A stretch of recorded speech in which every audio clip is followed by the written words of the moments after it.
So, I'm on the H70 again. You can sort of see why. Turns out that the Windbook is actually pretty heavy.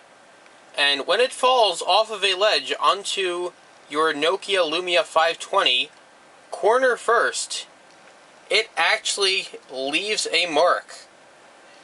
So, I now had to just order about an hour ago an entire front with screen and glass just for this, not for anything else, just for this. And actually, this is so bad that I can actually,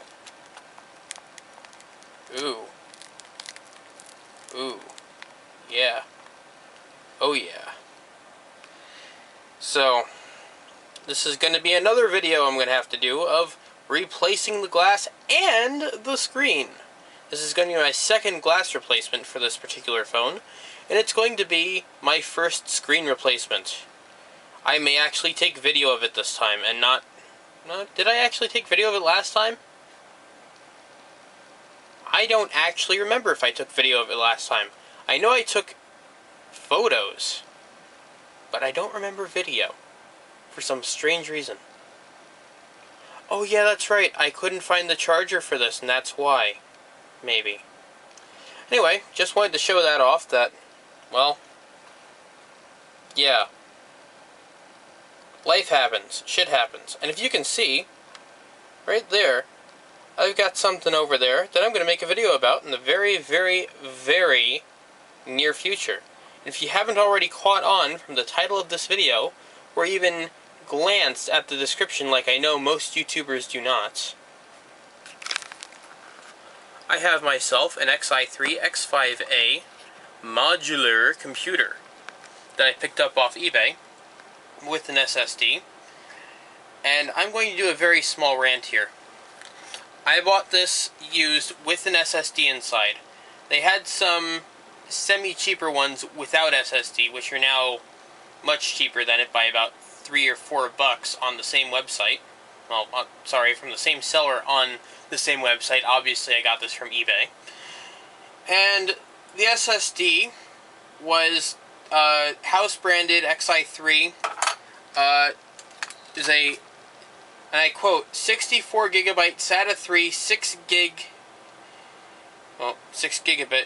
second, mSATA with ECA, 3.3 volt DC at half an amp, firmware revision 5.0.2 from Xi3 Storage. Made in USA, and the recycle.xi3.com website does not actually exist anymore. Tells you how far down the toilet they are. And none of my inquiries into anything about these technically has gotten any sort of reply, and I'm going to talk about this in the next video that I make about this. But the in-house chip, the in-house SSD, uses a SandForce controller. Yeah, this piece of shit right here. And oh my god, I had to put this in the oven in order to get it to start working. Suffice it to say, it lasted about 10 minutes before it finally died again. So, let this be a lesson to you all out there in YouTube land. Do not buy a solid-state drive with a SandForce controller in it if it's from before, say, 2014. I'm sure that the newer SandForce stuff that Seagate is churning out, since I believe they're the current owners of SandForce, used to be LSI Logic, but now it's Seagate for some strange reason. And, yeah, don't buy SandForce. Just don't buy SandForce. I have a 16 gig, half mini mSATA SSD and half mini to full height mSATA SSD, mSATA, PCI Express, whatever you want to, it's the same form factor. Bracket coming from eBay as well, that I recently purchased an hour ago as well, with the screen and glass kit for the Lumia 520, so that's going to get out of the way. And, yeah, I'm not all too stoked that I had to go do that. That was another 12 bucks that I didn't want to have to spend. I went for 16 gigs because in my next video, as I'm going to explain, I have a very specific use for this item that I have picked up.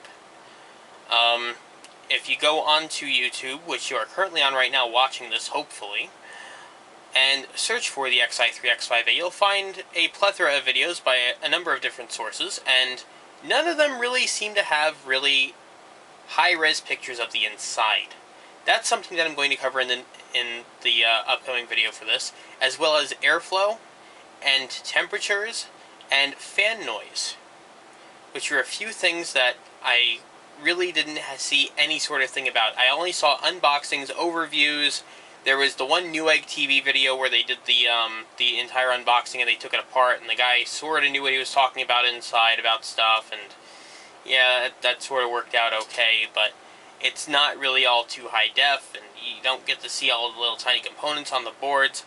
Now, mind you, I've already taken high-res pictures of the inside of this thing with my camera, my Lumia, which is now my dedicated camera, as it does not have a data plan any longer.